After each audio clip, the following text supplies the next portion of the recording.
Operation కగార్లో భాగంగా మరి ముఖ్యంగా వచ్చే ఏడాది 2026 మధ్య ఏడాదికి సంబంధించి మాట్లాడుకునే క్రమంలో అంటే ఫిబ్రవరి కల్లా ఇంకా చెప్పాలంటే ఫిబ్రవరి 2026 కల్లా మావోయిస్టు రహిత దేశాన్ని నిర్మించాలని చెప్పి ఇది టార్గెట్గా పెట్టుకుంది కేంద్రం. ఈ నేపథ్యంలోనే ప్రస్తుతం ఆపరేషన్ని స్పీడప్ చేస్తోంది, ఆపరేషన్ కగార్ని స్పీడప్ చేస్తోంది. ఇప్పుడు నంద్యాల జిల్లాకు సంబంధించి మాట్లాడుకుంటున్న క్రమం, నంద్యాల జిల్లా ఎర్రమల అడవుల్లో మావోయిస్టులకు సంబంధించి ఒక్కసారిగా కలకలం రేగింది. కొలిమిగుండ్ల మండలం ఎర్రకోన ప్రాంతంలో ఛత్తీస్గఢ్ స్పెషల్ పోలీస్ బృందాలు తనిఖీలు చేస్తున్నాయి. స్థానికంగా ఉన్న పలు సిమెంట్ పరిశ్రమలు, పవర్ గ్రిడ్లలో పనిచేస్తున్న ఒడిశా, బీహార్, జార్ఖండ్, ఛత్తీస్గఢ్ కూలీలకు సంబంధించి మాట్లాడుకుంటున్న క్రమం.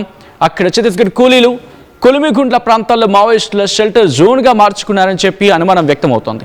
తనిఖీలు నిర్వహిస్తున్నారు 20 మందికి పైగా ఛత్తీస్గఢ్ పోలీసులు. ఈ క్రమంలో ప్రస్తుతం అక్కడ తనిఖీలు జరుగుతున్నాయి. దానికి సంబంధించిన బ్రేకింగ్ న్యూస్ చూస్తున్నారు.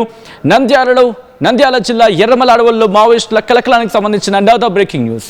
కొలిమిగుండ్ల మండలం ఎర్రకొండ ప్రాంతంలో ఛత్తీస్గఢ్ స్పెషల్ పోలీసు బృందాలు తనిఖీలు చేపట్టాయి. స్థానికంగా ఉన్న పలు సిమెంట్ పరిశ్రమలని, పవర్ గ్రిడ్లలో పనిచేస్తున్న అక్కడ కార్మికులు, అది ఒడిశాకు చెందినవారు, బీహార్కి చెందినవారు, జార్ఖండ్, ఛత్తీస్గఢ్ కూలీలు కొలిమిగుండ్ల ప్రాంతాల్లో మావోయిస్టు షెల్టర్ జోన్గా మార్చుకున్నారని చెప్పి అనుమానం వ్యక్తం చేస్తున్నారు.